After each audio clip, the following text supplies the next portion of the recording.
Evening, everyone. Done some work with King Gidrah. Okay? First thing I discovered, there's two different heads. Didn't know that. We have two of these with the big open mouths. Okay? And we have one, like this guy, with a closed mouth. I already figured out what's going on. This guy goes on the center neck. These two go on the other. Been working on seam filling with Aves. I'm getting used to working with Aves, and I'm getting to like it. I did some seam filling on the top of this guy's nose, and I didn't this one because I didn't scrape the seams first. So I'm going to have to come back and hit this guy again. One other thing I did, this kit came with extra tails and necks, so you can position it flying or standing. I'm doing standing. So I'm taking the extra tail right now, and I'm working on replicating the texture along the neck. I got extra parts, so let me play. And tomorrow, once that's cured up, I'm going to hit it with some silver paint and see how it looks. But just looking at it to the eye, it looks like that's going to replicate those textures good enough that they will hide. Alright? And once I get this worked out, I'll explain how I did it. But that, to me, is starting to look like that's going to hide that seam fairly well. I didn't do a real good job on this down here at the bottom. Oh, there we go. We got good focus now. I didn't do a real good job down here at the bottom because this isn't going on the model. This is a spare tail part. It gave me two spare tail parts and one spare neck piece, so I could position him in different ways. Alright? But anyhow, let's let that drive, hit it with some silver paint, and I'll show you what I did later. Have a good one. Okay? Have a good one. Alright, just a real quick one. I've been doing more work on trying to figure out the seams on Gidrah. Here is my last attempt. If I paint that with silver paint, it's not going to look right. But I'm getting closer each time. Now this side here, I made a texture stamp and gave it a try. The texture stamp is here. Okay. I think that's going to work better on this one because, let me zoom in just a little bit more. It looks like that's matching the original shape much better than what I'm doing over here, and I'm doing this with sculpting tools. Now, the texture I'm getting over here, if I was doing this from scratch, in other words, if I were to just completely cover this with Aves, that would look fine. That would look more than fine.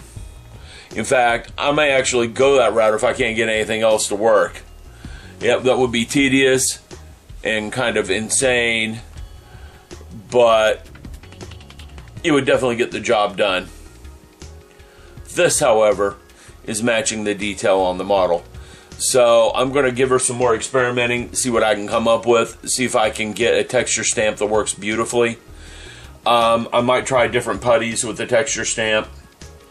We'll see. I'm going to let that cure up so I can remove it. Actually, I'll let that cure up, paint it with some silver paint, and see how well it looks. The silver paint's going to hide the difference between the white and the gold. Again, I already know what that looks like. That's getting pulled off tomorrow so I can get another round. I also have two more free pieces to play with to get my textures down and to get everything down right. So I'll let you guys know what I'm doing on the seams on Gidrah. I should get something figured out in the next few days. Bye. As you know, I've been having trouble with the seams on King Gidrah. So there was a suggestion made over at the forum at Scale Model Addict. The guy did it as a video, so I'm going to put a link to the video and the stuff underneath this one. Basically, he suggested I make a mold out of a good spot on part of King Gidrah, and then I put a thin layer of resin in the mold, and from there make a new replacement skin. Okay? We have some of that Oya Maru here. It's curing, it's drying. And I made some impressions from a piece of the tail on the surfaces of Oya Maru. Okay? Once that's cured up, I'm going to try this with Aves epoxy sculpt first. I'm going to try putting a really thin layer of Aves in there and letting it cure for about 3 hours, and then peeling it off and seeing if I can use it to cover up a piece with by cutting it down and a few other things. So we'll see if this works. If not, I'll have to go get some resin and try my first resin casting, and I'll have to redo this. But the Oyamaru makes this stuff really easy to make molds with. I mean, it's absurdly simple to make molds with. So I'm going to keep using this stuff. Well, anyhow, I'm going to go put this in the freezer to cure, and I'll show you guys how this works in a little bit. Right, folks, we're here to try two different things. One, I got to mold the textures. I made 5 different molds. One might work better than the other. I have enough of this Oyamaru, I can do that with it. That's Aves sitting in there, pretty thin layer of Aves in some of them, thicker in others, just so I can judge, just get an idea how thick it should be. Second thing I did is I stripped the Aves off this. This is a practice piece. This isn't an actual piece of King Gidrah. I stripped the Aves off. I'm putting the Aves back on it, and I made a good texture stamp. One that actually looks like a stamp. This is my texture stamp. Okay?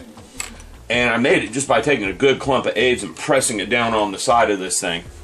Here. Let's make this so you can see the actual textures on the end of it. See, you can see the actual textures on the end of it. I made a good stamp this time. We're going to try a different style of stamp. So we got 2 things going right now. We got Aves curing. I'm going to put some Aves on this body piece. And I'm going to make it as thin as I can, because I think making it too thick is part of my problem. And we'll see what happens. I'll be back with an update once I let the Aves cure for a bit. Another thing I'm going to do with the molding is I'm going to let it sit for 3 hours before I pull one out, then 5, and then overnight. And let's see if that has any effect on it. I bet it does. I'm also going to try to see if Aves can be bent once it's cured with hot water, just like resin can.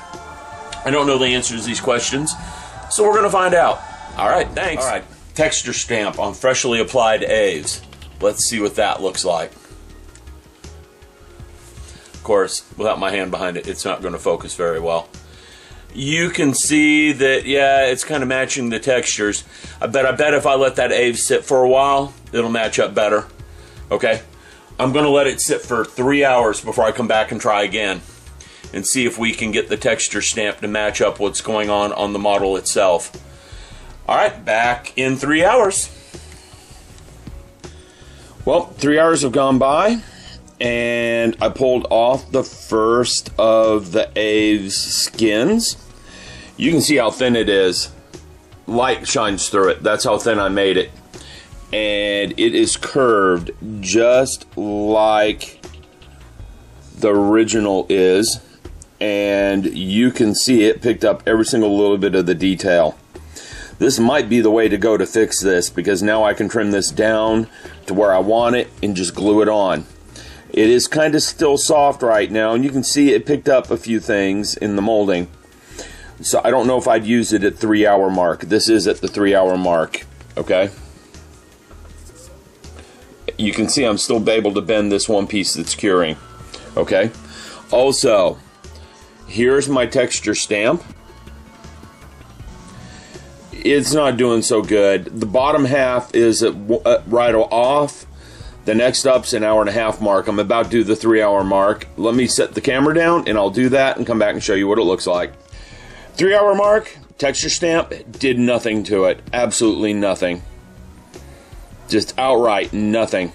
Alright, well, I'm going to go cut up this skin I just made and see if I can apply it to the back here along this bottom half of the neck and see what happens. I'm going to have to cut it kind of thin. I'm going to have to carve on that neck a little bit, but I'll be back in a minute and show you what's going on. Okay, at the 3 hour mark, it is still soft enough and pliable enough that you can mold it around the object. It will not, however, stick to the object. I'm going to have to glue this on if I'm going to get it to stay.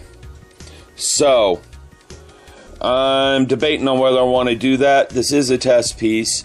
I realize that, but you know, I'm trying to decide if I want to glue it, because once I glue it, I can't get it back off. Whereas that I can get off. Well, I'm going to glue it. I'll come back in a little bit.